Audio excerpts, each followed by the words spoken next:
Alright, welcome back to my boss build series, and I am on Dawnblade today using Briar's Contempt with enhanced rewind rounds and surrounded.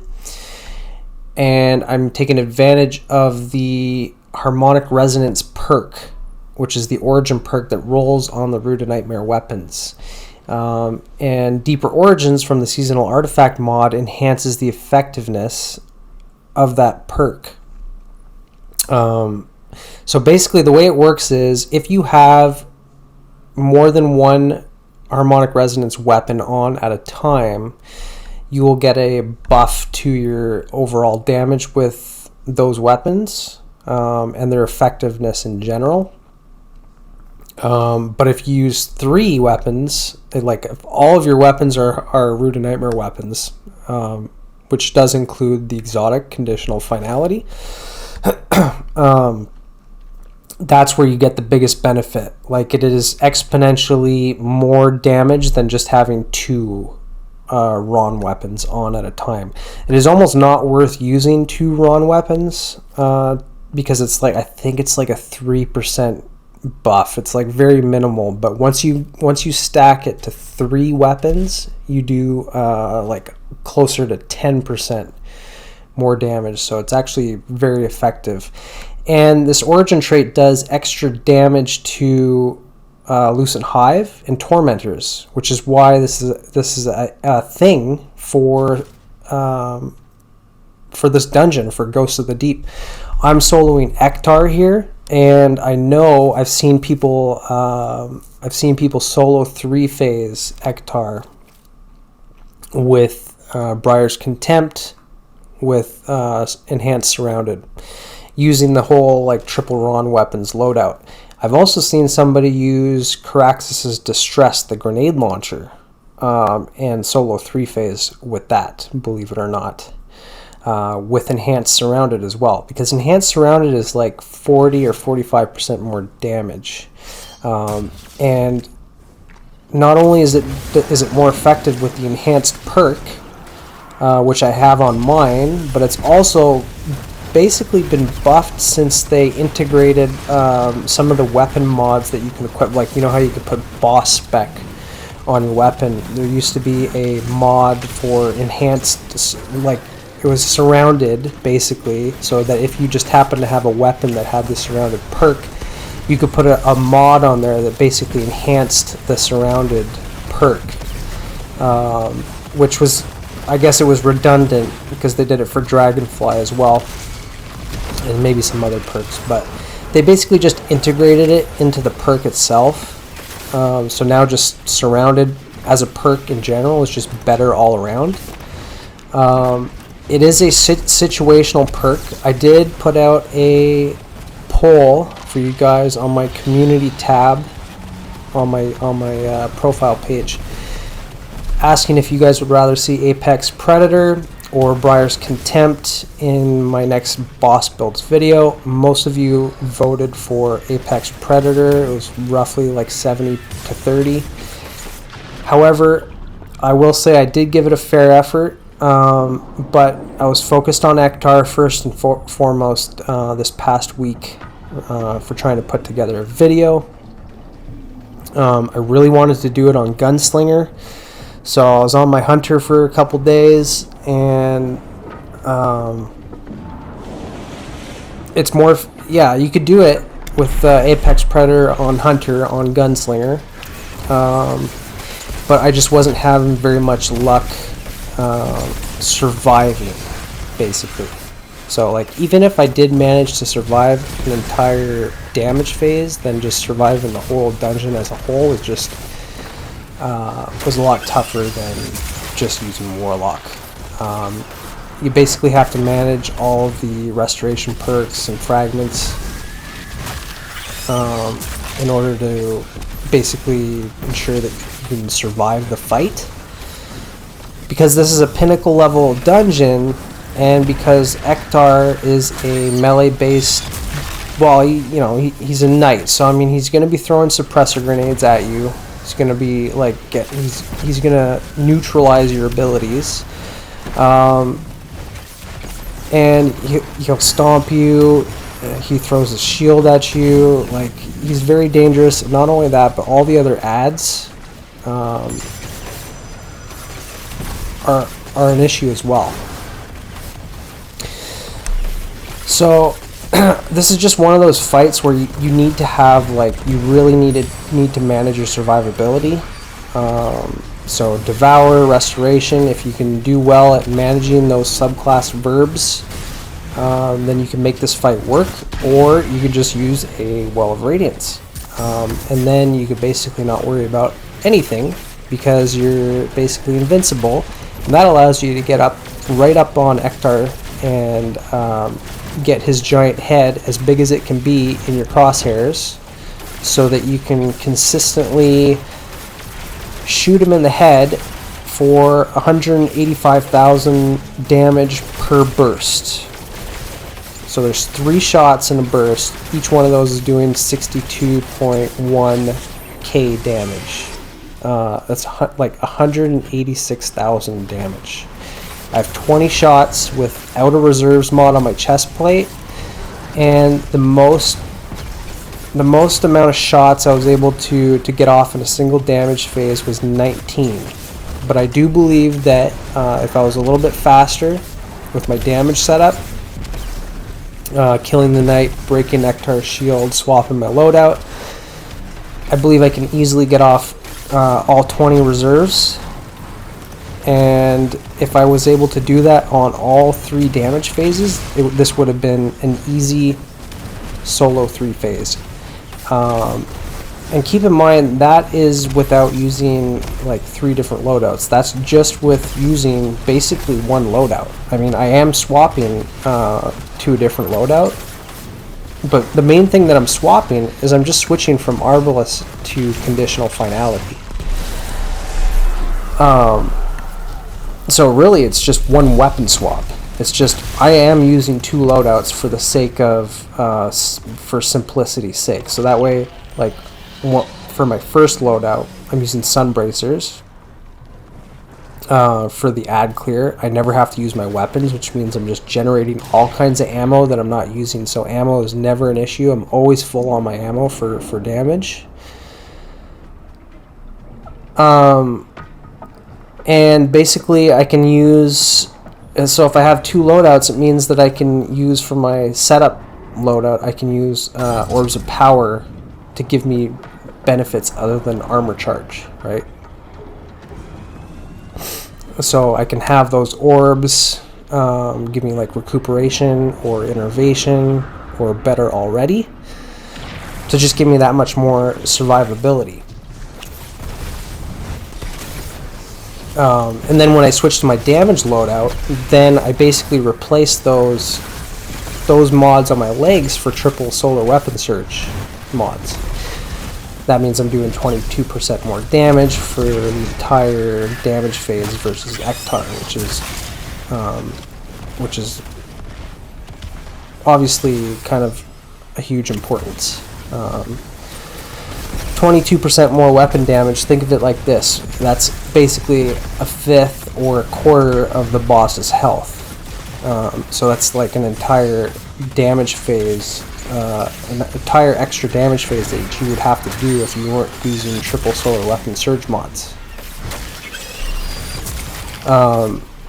Radiant is not something I need because it doesn't stack with Well of Radiance. So I'm basically in my well for the entire damage phase, so I don't have to worry about being radiant.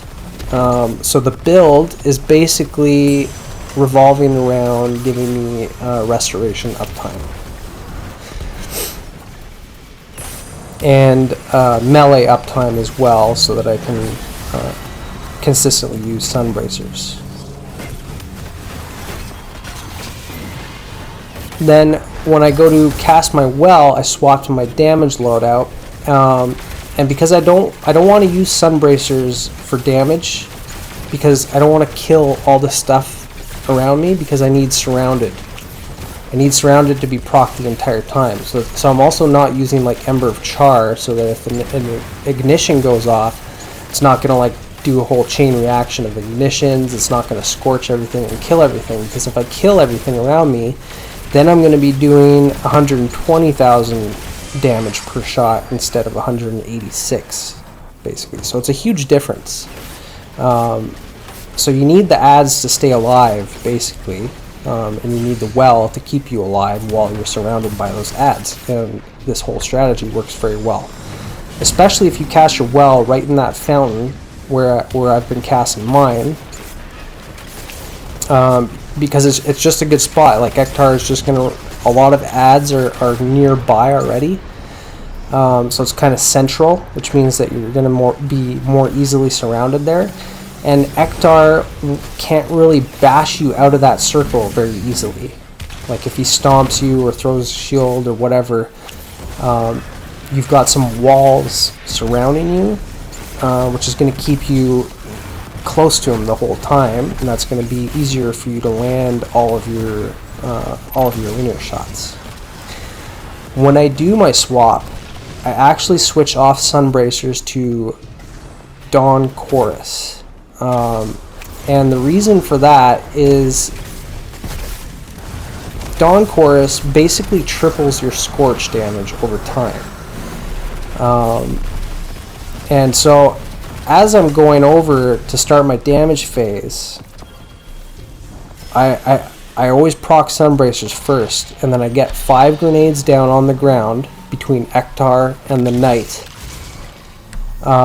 So that way the Knight just dies immediately, and then by the time I get to that pool and get the buff and shoot Ektar with Arbalest, Ektar is still going to be taking damage from my 5 solar grenades. Well, not all of them, but there'll be a couple nearby, like in his pathway or directly on him, that are going to be burning him.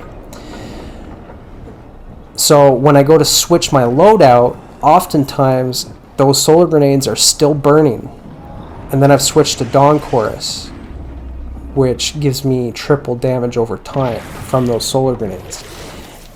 I'm not 100% sure if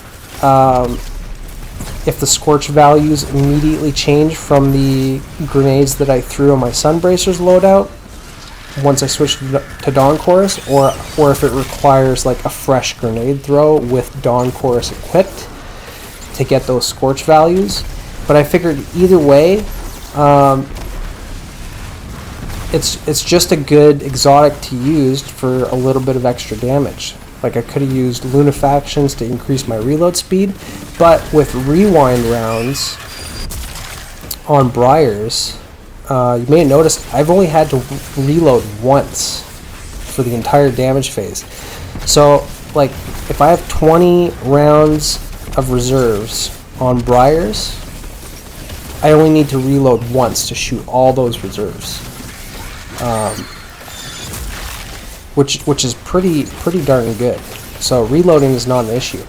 Also, you don't need Lunafactions if you're running from Harmonic Resonance. You get reload speed. So if you're using 3 Ron weapons, you're gonna have like lightning fast reloads anyways, which I want to say is max reload speed.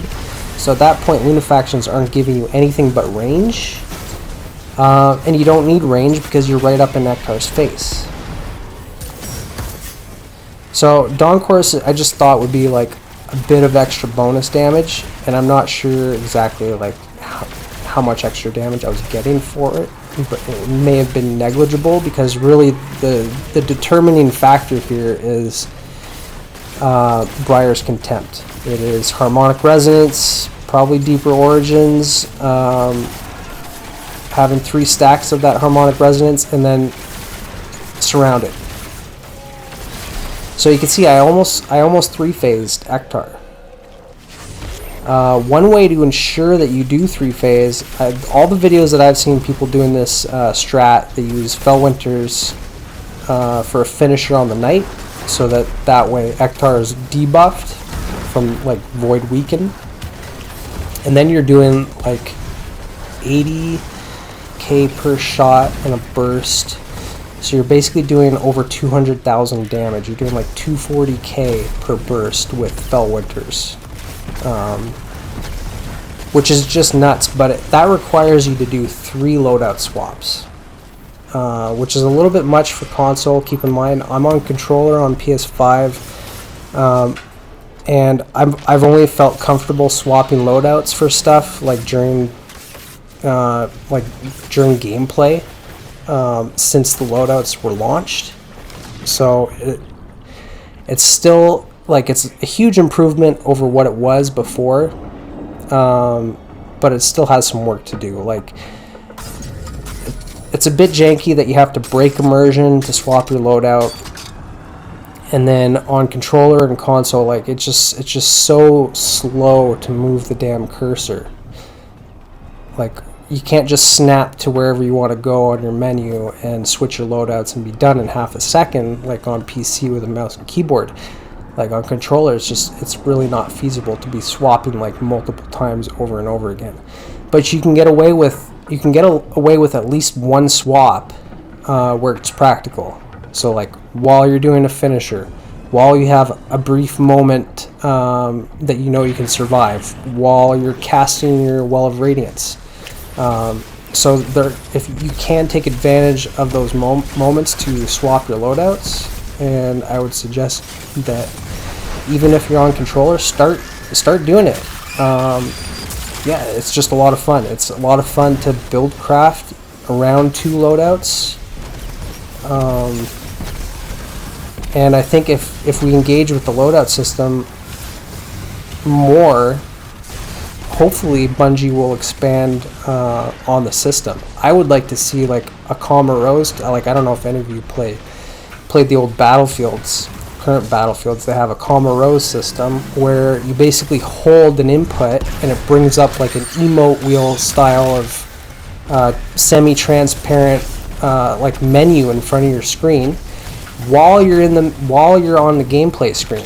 So it's not breaking immersion. You're just basically popping up a transparent menu, and then while you're holding that same input, you just drag your cursor over to whatever you want to select, and then you let go of everything, and then you've selected it. So you're not pressing 3 buttons to just switch your loadouts, right? Because right now you have to press options, you have to move your cursor, you have to hit left on the D-pad, then you have to go to the right loadout, then you have to select it with X, then you have to back out with circle. So and you don't know what's going on in the game at the same time. So it's very like rudimentary still. Even though it's better, it's still rudimentary as far as gameplay goes, in my opinion.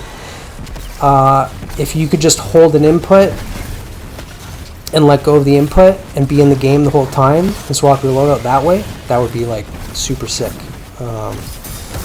So I hope they do that. But anyways, here's my last damage phase. Take a look at all the stuff that I'm using in my loadout at the beginning. Empyrean, Ashes for more ignitions and scorch damage. Then Searing and Mercy for fire sprites and getting restoration and melee energy. All that stuff has to remain homogeneous. Has to stay consistent between your loadouts. Otherwise your swaps aren't going to work. But yeah, so anyways, I should have an Apex Predator video coming hopefully soon. I'm not sure if I'm going to do it on Ektar though. It might be a different boss, maybe not even in a dungeon, so I'm not 100% sure. But if you like the video, remember to hit that like, sub to the channel, and comment below, tell me what you think, and I will see you in the next video. Take care.